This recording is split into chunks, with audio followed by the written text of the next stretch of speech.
দলের প্রতি সবাই মোটামুটি অনুগত, আর বিদ্রোহী প্রার্থী হওয়া সবই কিছু না, হতেও পারে।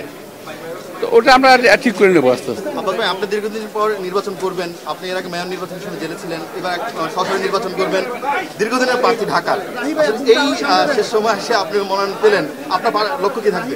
শেষ সময় কথাটা বুঝলাম না। শেষ সময় বয়স একেবারে পরন্ত বেলায়। পরন্ত বলো কি? আমি তো এখন ভাবি না এটা, ইটস এ কাউন্ট অনলি। আপনার লক্ষ্য কি থাকবে?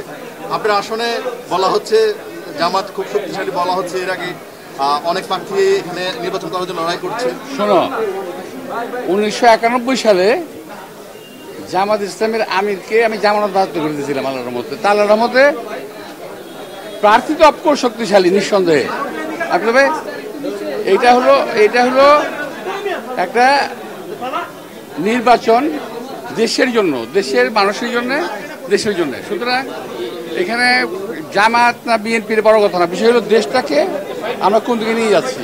এর আগে তো নির্বাচনে ফাউল খেলা অনেক হয়েছে, এই খেলায় ফাউল হবে কিনা? এই নির্বাচনে ফাউল হচ্ছে, এখনো হচ্ছে। এখন একটা প্রেস ব্রিফিং দেখে আসলাম, ফাউল প্রেস ব্রিফিং এখন দেখে আসলাম। সরকারের পক্ষ থেকে বলা হয়েছে জুলাই সনদ বাস্তবায়নের জন্য রাজনৈতিক দলগুলোকে বসার অনুরোধ করেছে। ইতিমধ্যে জামাতও আহ্বান জানাচ্ছে রাজনৈতিক দলগুলোকে বসার। আপনারা আবার একই টেবিলে বসবেন কি? তাহলে আসলে সরকারের ভূমিকা কি? আমার এটা হলো খুব ব্যক্তিগত প্রশ্ন। আমি এর আগেও বলেছি, এখনো বলবো, যে সরকার প্রতারণার আশ্রয় নেয় ওরা বারবার প্রতারণা করবে।